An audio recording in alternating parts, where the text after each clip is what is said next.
All right, we are live. Silver Doctors live on air. Hopefully everything goes smoothly this day. We have a very interesting and worthwhile topic for this morning, or this afternoon rather, and has to do with the recent developments out in the Middle Eastern area.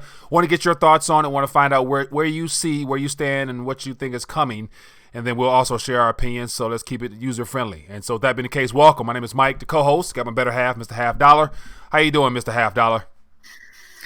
Doing good today, Mike. Well, actually, no, I'm not really doing good. Not doing good at all, and it all started last night. But it's good to talk to you. I'm doing good whenever I'm talking to you, and everybody's tuning in, so that's good, I guess. That's good. That's good. So we are here. We're live. Let's get this thing rolling. And so before we move further, let's check in with the chat, acknowledge a couple people for their presence this afternoon, and then get a couple thoughts. It looks like there's a lot of paragraphs out there, so might not be able to get to all those paragraphs, but we can get back to them. Skywatcher, we got A Guy, we got Dean Tucker, we got Brian W. Albert S, we got Jason, and let me go scroll on some more. We got Mr. Gunfan, low blood pressure, Brant. So we got more than enough people here. So let's begin this discussion. So with that being the case, Mr. Half Dollar, how do you want to kick this thing off? Where do you want to take it? I want to kick it off, and I want to take it with the article that we put up last night on Silver Doctors about the Iran's top military officer killed by United States military strike. That's where I want to start today. All right. And actually, I want to dial it back just a second. I want to start with this article because there's a picture I want to show in there. But just taking it back for one quick second, Mike, remember we were talking on New Year's Day, and it was all about the militia was storming the embassy, right? This is supposedly a militia that's engaged in asymmetrical armed conflict, which means it's a fluid battlefield and it's irregular warfare tactics. Mm-hmm. So you're not just going to storm an embassy unarmed and then take selfies and wave around fresh flags, right? Right. So there's something very, very fishy going on there. So think about this, right? CNN says militias are storming the U.S. Embassy. They're storming the U.S. Embassy. Mm-hmm. Now look at CNN's reporting on what went down last night. Look at this. It's that very first picture that I put a red box around. Yeah. So they're building up this thing against the embassy to say that they're storming it. The militias are storming it.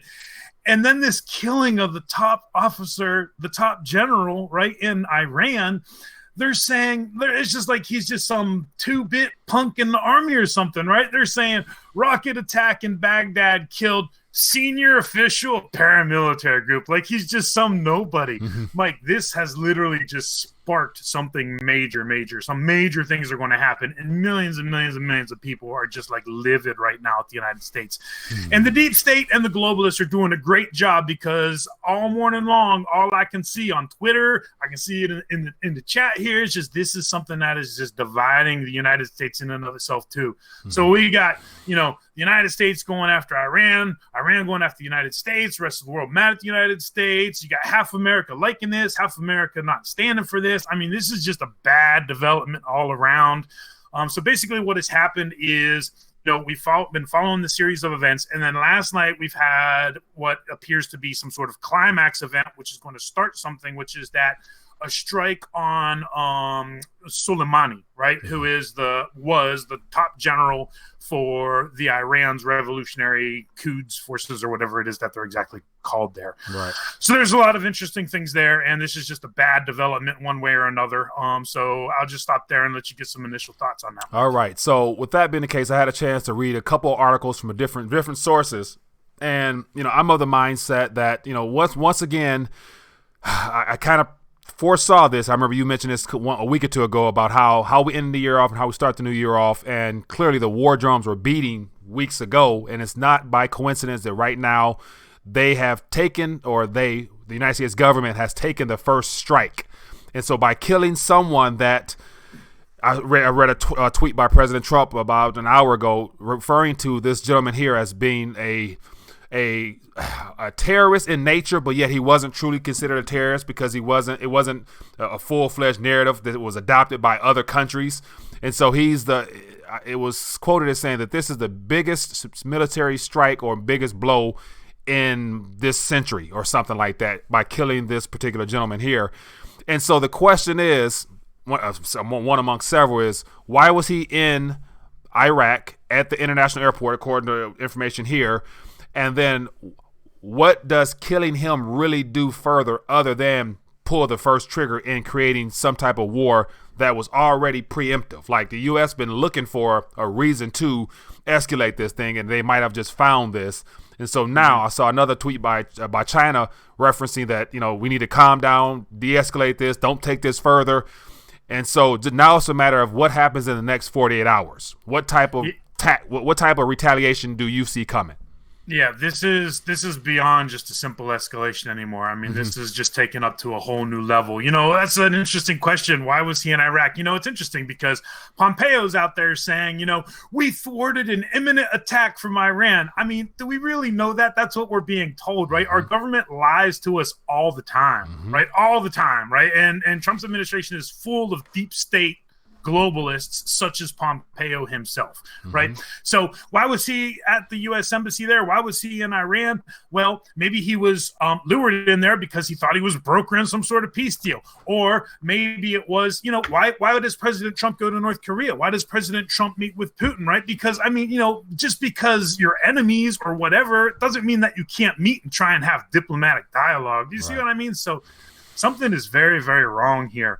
And what is this leading to? The Ayatollah of Iran, he is saying that they're going to have 3 days of mourning for this. So my question is, is there going to be like 3 days of calm, and is this the calm before the storm? Are they going to jump the gun? But I can tell you, if this does escalate, right? And people are saying, well, we launched all those missiles in Syria a couple years ago, and that didn't cause World War III. But that's totally different, right? That's a totally different thing. Like, we supposedly launched these strikes on these chemical processing facilities that didn't kill anybody.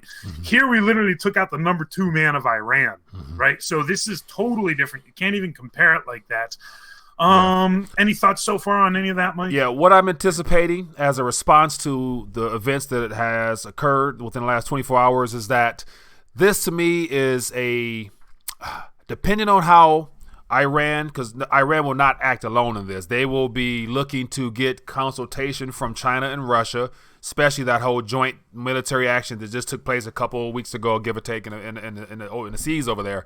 So it's good to say that this is going to be a concerted, well thought out plan, because I don't see China and Russia wanting to actually encourage some type of military retaliation. So I can see there being some type of announcement or something being done where they outright look to thwart the U.S. where it hurts most, and that might happen to be with this whole economy and this expansion and the trade deal. Because once again, we got, about 12 days before phase 1 is supposed to be signed. So perhaps now China now say, hey, if you're going to escalate, we're going to back out, and then whatever happened with the markets, all that stuff will either take effect or it won't. But what you've pointed out and did a good job of is that the market hasn't responded in typical fashion according to the news we receive. And so, and then and B would be, if there is no escalation, if Iran decides to do something behind the scenes that we don't know about outright, there could be some type of, I don't want to use the word, but I have to, with 2 F's, that occurs inside the U.S. and it will be pointed towards Iran, saying that they had some sleeper cells in the U.S. that activated yada yada, and there'd be some type of event that occurs here where it riles up the patriotic in each and every one of us, saying that we have to go retaliate now. Like they struck us at home where it hurts most, and so that's all types of things that could be on the table at this point. Yeah, this is not good. This is just not a good development. And here's the thing, right? We declared them, like this Revolutionary Guard and these Quds forces and all this stuff, terrorist designations, right? So whether they are or whether they not, I'm not even going to address that. But what I do want to say is, how could you think that they do not want some sort of revenge for this, right? I mean, it is beyond me to think that they would not want some kind of bloodshed for this. I mean, I don't see how it's any way. Now, China and Russia could step in there and they say, like, not a lot of blood, please, not a lot. But I don't see how this is going to result in zero bloodshed. I mean, I just think this is a massive escalation. It's interesting you brought up the market aspect, and that is one thing. But I just don't think that the Iranians are going to be content with just some sort of market issues here or there. I think they want actual blood for this. We were talking about President Trump kept saying, this is no Benghazi, this is no Benghazi, this is no Benghazi. Well, think about the series of events, right? Well, what happened before Benghazi? There was Gaddafi, right? There was Gaddafi. So now, granted, this isn't the Ayatollah of Iran, so it's not a direct apples for apples comparison, right? Because Gaddafi was the prime minister, right? But still, this is the number 2 man in Iran. So this is kind of like Gaddafi, right? Like us taking out Gaddafi, and then we see the chain of events after all of those things. Sure, Benghazi happened, like 10 or 12 months or 14 months later or something like that. But the point is, this is big, right? This is big. And actually, when I was writing that article last night, when this news popped off, I mean, one of the things I was thinking of was, is this the assassination of Archduke Ferdinand for the 21st century? I mean, that could be this big, as a matter of fact, because I mean, I don't know. I just have a bad feeling about all of this, Mike. Yeah, let's take a minute to check in via chat. And as always, if you guys want to call in, the number is 567-336-0844. Should be able to get you online and have you share your voice directly. And so I'm going to just thumb through some of the chat and find out what you guys think. Is this the beginning of something big, or will it be swept under the rug, or what? I'm curious to find out what you think. And let's see what we got here. Almost forgot about phase 1. The Iranian was like, equals dude, where's my car? Okay. President Xi needs to back out until January 15th deal. America needs to be told no. Yeah, and that would so on top of the military aspects that we're probably facing, if there is a cancellation or a delay in that phase 1, because once again, we don't know nothing about it other than just President Trump mentioning that they're going to have a party to sign this deal and then begin phase 2. It's whatever that's worth. I don't know. We don't know what's inside of that thing. Yeah, and look, you can see a lot of the decisiveness in here. Because I just want to read one thing. And I don't even know where it was because I was just scrolling through it. But I was just talking about, a lot of patriotic stackers just unsubscribed from you guys. Look, I'm a patriotic stacker. Look, right, I'm an Iraq War. Yep, you still there? Yep. All right. All right, let's keep it moving, right? Yeah. All right. So with that being the case, let's keep it moving. So yeah, as far as the, once again, like our job as commentators is to share our thoughts on what we see as we develop. Neither one of us here are right or wrong. It's just all opinion based. So once again, it's one of the things where if you be careful on your own personal viewpoints, that they're not divisive in nature by themselves. Like, don't get overly caught up in all this. This is just stuff that's developing that we're a part of, but we are not the reason for or the source of all this. So, look at this, Mike. Yeah. Bring up this second article, okay? This one from Fox that I sent you the link. All right, here we go. We were talking about the buildup, but I didn't realize that the buildup was this big. So here's just some of this thing. I don't know if you have this on the screen. Up to 4,000. This is from a couple days ago. Yeah. Right, but it was when they were talking about 4,000 more paratroopers could be going. But here's the thing, right? So read this. There are roughly 5,000 U.S. troops currently deployed in Iraq now, among the 60,000 troops currently deployed in the region. We've sent 14,000 troops there just since May. What happened to bring the troops home? Then we sent in 100 Marines. Now we're sending in 100 paratroopers, sending in 4,000 more. We've been talking about this buildup. I just want to move on. We got to move on. Okay, fair enough. Sounds good. So let's keep this moving. So what do you want to touch on next? Let's get to that next subject matter. Yeah, we have to get to the next subject. Let me cut. Inflation. Let's talk about my favorite topic. All right, sounds good. Let me close some windows here. Okay, go ahead. Okay. We've been talking about the United States and all the problems we've had. A million calves lost in the state of Nebraska. We've been talking about the historic flooding last spring and summer. We've been talking about the Arctic blast last fall. We've been talking about the swine flu in Asia. We've been talking about the plagues and the poor harvests in India. Now there's news coming out of Reuters just yesterday talking about Poland's been hit with bird flu. And here's the thing, right? Poland is the number 1 producer of poultry in Europe. Mike, I mean, I don't know how many more examples we need to see. Food inflation is one of the things that's being on my radar for 2020, and we keep seeing more and more examples as each week goes on. And the thing about it, right, is that, and look at Australia with all their fires going on right now, right? Yeah. The thing about it is it's not just regionalized. It's everywhere around the globe, and it's across all sectors. We're talking about grains. We're talking about livestock. We're talking about, all sorts of things here. So, I just got this really bad feeling when it comes to this inflation because we keep seeing the signs, and it hasn't really taken off just yet, but I think it's coming. Yeah, so just reading this article, first paragraph, it says, local media reported that the outbreak could require up to 40,000 birds to be slaughtered. And so 40,000 less birds that hit the shelves across that region, especially. I imagine a lot of that, the meat goes outside the region there. So, then scroll down. Yeah. Up to 350,000 birds are at risk in a 3-kilometer radius, right? And then... and then it says right here something about they've blocked off the roads and stuff like that.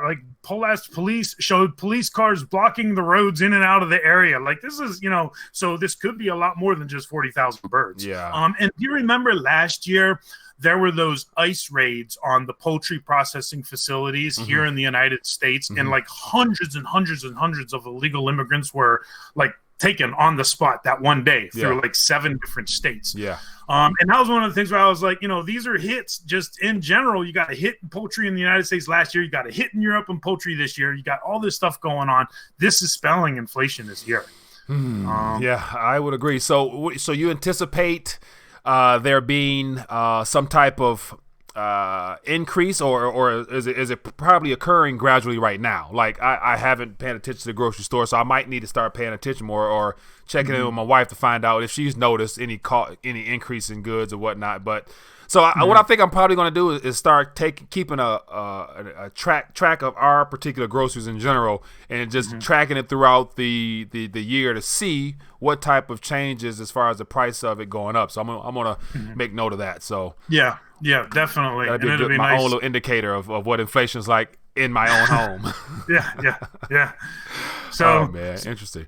So watch this. So as always, with every topic, let's check in. And so I see oil will go to $80 easy. And so I'm curious to find out from those that are tuning in, have you noticed any particular items directly that impacts your household that perhaps has gone up that you might want to chime in on? And so if we have any shoppers out there, people who hit the grocery stores frequently, let me know if you notice anything that's just not right or stands out. Curious to find out. Yeah. Go ahead. Yep, that sounds good. One of the things I noticed anecdotally is, Dean's Food, the largest dairy processor in the country, they went bankrupt and are restructuring or something, and they're being enveloped into the Dairy Association of America or something like that. Yeah. But it seems like there's been some disruptions with dairy as well. But just hitting back on this, right? So let's hit back on this for a quick second with just talking about war in general and effects on the economy, right? Yeah. Because I guess the question is, what does any kind of escalation in the Middle East mean for the markets, right? Yeah. And there's a few things that we can talk about here because it does matter and it is going to matter, right? And it's interesting because COMEX open interest in gold just hit another new all-time high, I think, yesterday or the day before, something like that. We're right there at 800,000 contracts almost. So, how is it that gold is above $1,550 today, right? Shot up $25, but why isn't it above 1,600 or 1,800 or 2,000? Because they just keep feeding in those paper contracts as much as they can. It's going to explode through 800,000 contracts today, probably, just because of what they're having to feed into it to keep the price just rising somewhat right now. But here's the thing, right? When it comes to war, spending, right? It's like a blank check. War is a blank check. So what does that mean? That means the United States government is going to be spending serious money here. Serious money if there's an escalation. We just talked about all these, almost 100,000, well, not 100,000, 75,000 troops in the Middle East right now. We're building up for something. There's going to be serious spending for the government. On top of that, resources are going to be diverted and sent to the Middle East, which means less resources here in the United States, which means supply and demand fundamentals kicking in, which means higher prices overall. So you got the deficit spending, which, the debt ultimately has to check to gold. You got just the competition for the resources because you got to start sending all this food over to the Middle East again for this buildup, right? Because you're sending the food from the United States. You got the inflation hedge, then you got the flight to safety, right? Because we don't know what's going to happen with the dollar in this situation, because, people might be thinking we need to get out of these dollars because we don't know what the United States is going to be doing here as far as, strong arming other nations and going along with us one way or another. So there could be more sanctions. And so that could be a flight to safety into gold.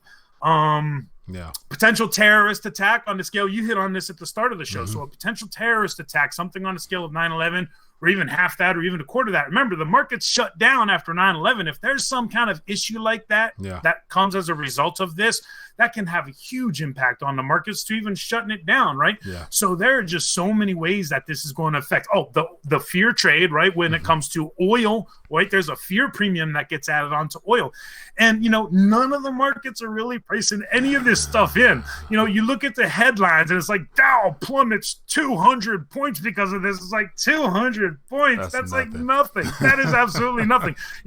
Oil is like up $1. That's nothing. So, we've been talking about this. I've been sounding the alarm hard since December 26th. And, we've been talking about this, but the markets still do not believe in this escalation. They do not think that there is an escalation going on. That's one thing. And then the second thing is, half the country thinks, well, we just handled it and that's it. Iran's done. Let's go on, move on to the next thing. It's over with. It is not over. It is not over. This is just the beginning. This is just the beginning right now, Mike. And I'm rambling again. So I'll let you put in thoughts. It's all good. Because I was commenting on this on, my live stream with Rethinking a Dollar. And one of the callers called in and basically was saying that, and Mike, at this point, the American public in general is they're so done. They're done with war and just the whole narrative of terrorism. All my adulthood life, all our adulthood life has been terrorism and Al-Qaeda and ISIS. All these names have been thrown at us to where I think the American public in general could really care less. It's not much concern out there by the majority, because your average person don't really stay in tune with geopolitical events. Nevertheless, follow our economy and all the activities happening in the financial realm. And so I think in order to really get buy-in by the public, if they even care to do so, it'll be in their best interest to begin now painting Iran and all those other nations as our enemy. And the trigger point would be some type of event that has to happen here. It's been 20 years since we've had an event on our main ground that was pointed back to that region. And so I think right now, this year, especially next year too, we're ripe for the uneventful idea that they're going to try to cause some type of event here, which always leads to innocent loss of lives. But at this point, they can literally go over there and do whatever they want, because majority of people here could really care less. Only people care are people that are watching us probably. And think about the propaganda with this, right? So the average American that, they don't understand what's really going on here. Think about the propaganda from CNN. You got militia storming the United States Embassy in Iraq. Oh my God, we got to do something about that. Then we just take out a couple senior officials in the military. No big deal. We've done it. Let's move on. Right. So it's like you said, that build up, this is like lies and propaganda coming down here. So we've been talking about a very bad feeling, and we hit the ground running in 2020 when it comes to the negative news here. So man, it is interesting. So I see a couple people talking about the gold price, and so it looks like we're at 1551 according to a couple people here. And then go ahead. And remember, because we're at multi-year highs for gold, right? And that high was set September 3rd. I think it was like 1560. Let me see here. So 1566.20, right? 1566.20. Mike, you look at these charts. I mean, the metals have broken out. There's no question about it. The metals have broken out. They're moving up to their next legs higher here. We're almost at multi-year highs again, right? We need another $15 and we're at multi-year highs again. So, that's pretty bullish starting off 2020 on, the second trading day at multi-year highs. I would agree. So I would agree. So as you're speaking, I'm just pulling up the charts here and get a little look at it. Go ahead. I'm sorry. And, something that's interesting, President Trump, well, the very first thing he did yesterday was he tweeted out just an American flag, the image of an American flag after the attack. And I should have known something was up, Mike, because yesterday afternoon, my fish was gone. And I don't know if I ever talk about my turtle, but I got this turtle and we feed him live fish, right? just little feeder fish. They're like 26-cent fish from Walmart. Yeah. And every once in a while he lets one of these turtles live, and it's really weird. And I just feel for this fish because I'm like, he's fattening you up and he's going to eat you. Yesterday the turtle was gone. It's like, so that was like bad omen number one right there. And I'm like, oh my goodness. And then I read this news coming off last night, and all that they found from this guy was his hand and his ring apparently. So this is just not good either way around. Yeah. But so if anything, so here's the bottom line, right? Here's the bottom line, because I'm just having trouble taking this all in today because it's very taking a toll.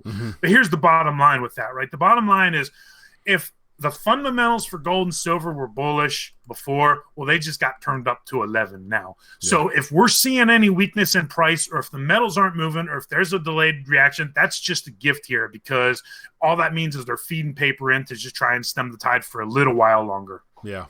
So that means something has to break pretty soon, and it looks like it's going to break around all the events that's occurring now. So for those that are aware and in tune, once again, these prices right now, that what we're seeing might be the cheapest we see in this decade moving forward.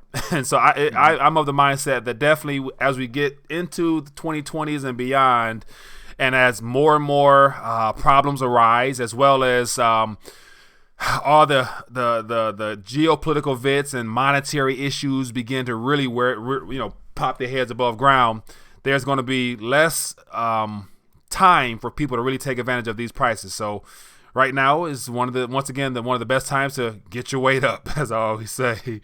Yeah. Take advantage of the manipulation.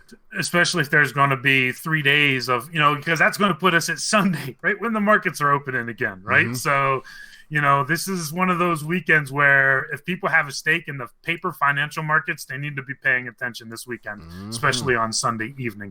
And then just a couple more things just about the whole Trump thing, because he's trying to play it to both sides, right? This is what is also driving me crazy. President Trump's trying to play it to both sides. He's trying to play it to well, this is something that need to be done. We're going to be hard on the Iranians, this and that. And then he's also trying to play it to the other side where it's like, we're still going to be bringing the troops home and we don't really want our war and this and that. So it's like he's trying to have his cake and eat it too. And that's kind of what's frustrating about it as well. Yeah.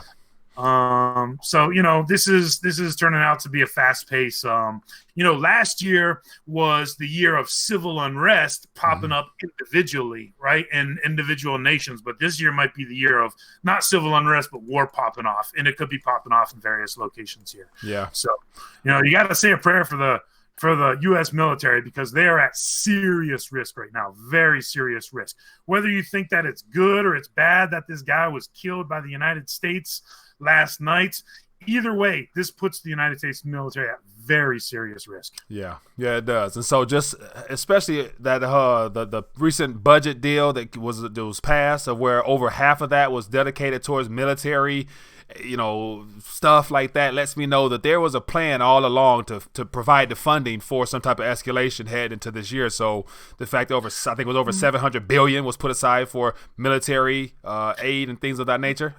They were paying for something. Go ahead. $50 was just a lowly sergeant, right? A buck sergeant in the United States Army. So I wasn't really in tune to all this good stuff. But you get a blank check, Mike. You get a blank check. So, just aside from that $750 billion or whatever it was, there's on top of that, right? Because it's now emergency spending. It's now emergency spending. So that $750 billion, that's going to get blown out of the water. And just on military alone, if this escalation is real, it's going to be well over $1 trillion just this year on the military. Yeah. Because, everything has literally now just totally changed. From last night to this morning, we are now living in a brand new world. And although it hasn't started yet, because people can't see the effects of it, it has, in fact, started here. Yeah, I would agree. So as you're speaking, I pulled up the tweet from President Trump that was on my end, came out this morning, and it talks about how that general who was killed and badly wounded thousands of Americans over the extended period of time. And once again, I don't follow that to extent exactly what he's referring to, but that Iranian general actually, was he involved in killing thousands of Americans over an extended period of time? And where's the information? Where's the proof of this? Is one of the things I question. So I don't really believe much of anything that comes out of the mainstream narrative, but it is what it is, man. So we are approaching or entering into a very interesting new year. This is going to be a hell of a ride. So buckle your seatbelts, brace for impact, and do the best you can to prepare. And more importantly, stay prayed up. That's how we're going to navigate through this primarily, because we don't know how this is going to unfold, but we know something has to unfold more than likely. That's what they want. So that is. Yeah, but with that being the case, we get ready to dial back if you want, unless you got another subject matter you want to touch on. No, let's dial it back. It's having a rough day of it, rough go of it today, so ready to dial it back here, Mike. All right, so with that being the case, everybody, it's been great hanging out this Friday, the third day of 2020. We're here. Let's make the most of it. Have a blessed weekend. Stay aware and in tune. Stay prayed up. And we'll see you back Monday morning, and we'll discuss whatever events occur in the next 48 hours at that point. So other than that, be blessed, be safe, and I will see you guys later. Someone here mentions we can address that real quick. Yeah, go ahead. Gunflam wants to talk about it. Seriously, go ahead. Yeah. I listened to another podcast. They stated they requested Freedom of Information Act for the gold audits for the U.S. The Freedom of Information Act reported several broken seals from non-sampled gold stacks. How true is this? Koos Jansen. I can't remember what he's going by his like actual name now, which is like some Nordic or some, I don't know exactly how to say his name, but it's like Jan. I don't know how to say his name. I'm terrible at it. But anyway, he's the one to look at as far as the authority for this. But that does not surprise me one bit. That seals are broken, and there hasn't been a profit audit. So even so, I have seen the United States, as my capacity in the Army, I have seen documents forged, right? Yeah. So this is not something that is like, oh my gosh, the government would never forge a document, or the government would never break a seal, or the government would never do this, or they would do that. I mean, anything goes here, right? Anything goes. So, I don't think that all the gold is there, because I think they've been using it. The deep state globalists that are in the government have been using it to feed into the market. Yeah. Because that's one of the ways that they can that's the only way they can keep the price down, is if they keep having the supply to feed into the market. Yeah. So we're about to see, how many chips we actually have at that poker table. Yeah. So as you were talking, I was just trying to look up, when was the last little audit information, and something popped up here about U.S. Mint releases Fort Knox audit. And this is, looks like this article is 2017. And so it's one of the things where my thought process all along is that the gold is no longer there. And if it is there, it has no relevance to our current monetary system, because the Federal Reserve has made it clear that they're going to do whatever it takes to stay in power, and they want to keep gold out of the minds of U.S. population. So whether his seals were broken or not, I'd be surprised if it's even real. So as far as the level of importance for that particular subject matter there, once again, being your own central bank, that's all you can count on. Go ahead. Yeah, the bad thing about this is that, when everybody's got to show their cards, right? When everybody's got to account for how much gold that they have, the United States is going to be, we're just going to be like, oh, we got 8,300 tons or 81 or how, I'm not sure the exact number, but say it's 8,300 tons. We got 8,300 tons. And we're like, well, show us. And we're like, well, it's there. It's right there in Fort Knox. You don't need to see it. We got it, so that we're just going to expect the world to accept at face value that we have all of this gold. Exactly. Exactly. So once again, it's a good subject matter, but at this point, it's every man for themselves in this country, because it's ultimately what it boils down to: the people, we the people, versus the central banks and their operations and what they're going to be issuing out of their toolkit in 2020 and beyond. So the central bank toolkit will be your worst friend, will not be your friend, and everything the central banks do from this point on is going to be to thwart a crisis or to expand this bubble of an economy they've created until they let the air burst. When it bursts, that's all she wrote. Then we got to rebuild something else and go from there. So between now and then, get your weight up. That's all you can do, and stay prayed up. So, all right, that is it for this afternoon. It's been great, Mr. Half Dollar, hanging out with you as always. You people be blessed, be safe, and as always, see you Monday, same time, same place, and have a great weekend. But see you guys later.